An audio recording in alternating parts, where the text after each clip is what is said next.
हरे राम राम राम हरे हरे, हरे Krishna Krishna Krishna Hare Hare. Hello दोस्तों, एक बार आपका फिर से स्वागत है हमारे चैनल विंस लाइफ कनेक्ट में। तो आइए हम आज एक नए टॉपिक पर कनेक्ट करते हैं। तो मेरा आज का टॉपिक है दान का महत्व। तो सबसे पहले हम दान शब्द के अर्थ को समझेंगे। कोई भी कार्य जो निस्वार्थ भाव से किसी और के प्रति किया जाता है उसे हम दान कहते हैं।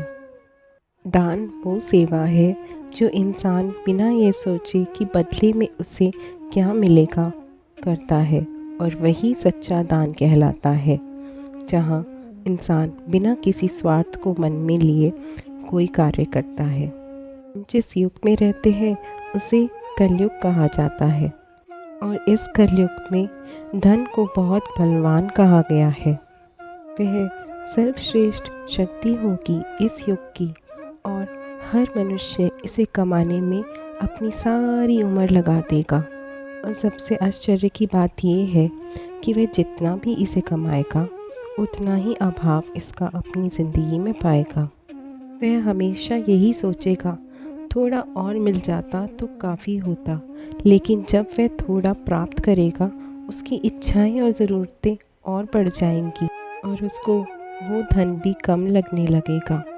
अगर सरल भाषा में कहूँ तो धन ही इंसान की ज़िंदगी बन जाएगा, और यह धन उसके सर पर चढ़ेगा तो स्वयं वह सही गलत का फैसला करना ही भूल जाएगा।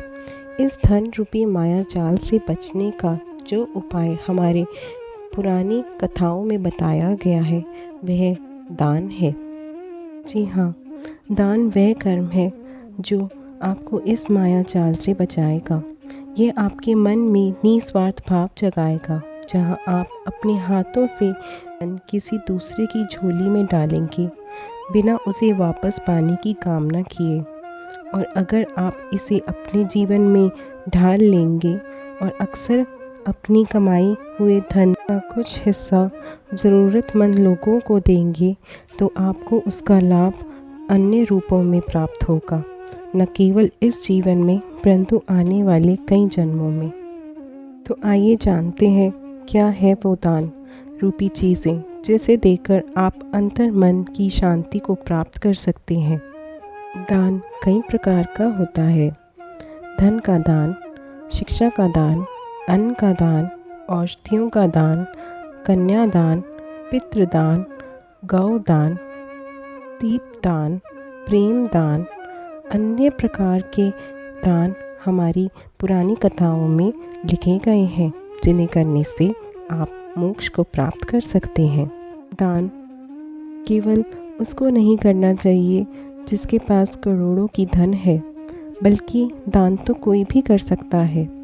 जब आप उन बच्चों को शिक्षा ज्ञान देते हैं जो आपको बदले में पैसे नहीं दे सकते, तब आप उन्हें ज्ञान का दान देते हैं। जब आप किसी भूखे को 2 रोटी खिलाते हैं बिना सोचे कि वह आपको बदले में कुछ पैसे देगा, तब आप उसे अन्न का दान देते हैं। और जब लड़की के बड़े हो जाने पर उसके माता पिता उसे अपने पति के परिवार को देते हैं तो उसे कन्यादान कहते हैं, जो हमारी संस्कृति में सबसे बड़ा दान माना गया है। वह इस दान को करते समय बदले में किसी चीज़ को पाने की इच्छा नहीं करते, बल्कि मानो अपने कलेजे से अपना दिल निकालकर उसे किसी और के हाथ सौंप देते हैं, और बदले में बस यही मांगते हैं कि भगवान उसको सारी खुशियाँ दे। जो इंसान कन्यादान करता है वह स्वयं अपने लिए मोक्ष के द्वार खुलवा लेता है, और भगवान की उस पर असीम कृपा होती है। इसलिए ये भी कहा जाता है, जिसके पास अधिक धन है वह कुंवारी कन्याओं का विवाह करवाए जिनकी आर्थिक स्थिति अच्छी नहीं होती। इसके अलावा होता है पितृदान। पितृदान में हम अपने उन पूर्वजों की पूजा करवाते हैं जो अब इस दुनिया में नहीं रहे, ये मान के कि वह जहाँ भी होंगे अच्छे रहें।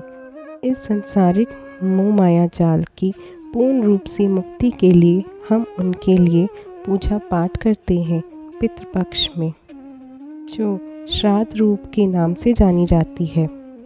इसके अलावा हमारी संस्कृति में बहुत बड़ा दान जिसे माना गया है वह है गौदान।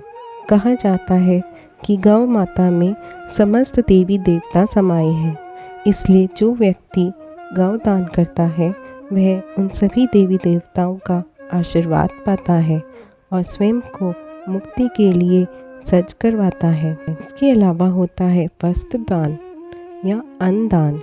कहा जाता है कि अगर हम अपने वजन जितना अन्न दान करते हैं तो हम समस्त पीड़ाएं और कष्टों से मुक्ति पाते हैं। इसलिए कहा जाता है कि दान का महत्व समझें। धन केवल एक छलावा है, इसे जितना आप अपने पास रखेंगे वह उतना ही आपको अपनी तरफ आकर्षित करेगा, परंतु जब आप इसे सही तरीके से उपयोग करेंगे, जैसे कि अगर अधिक है तो उसे दूसरों की मदद करने में लगाएं और अगर कम है तो उसी में संतुष्ट रहना सीखें, तो वह आपको स्वयं सही रास्ते पर चलना सिखा देगा।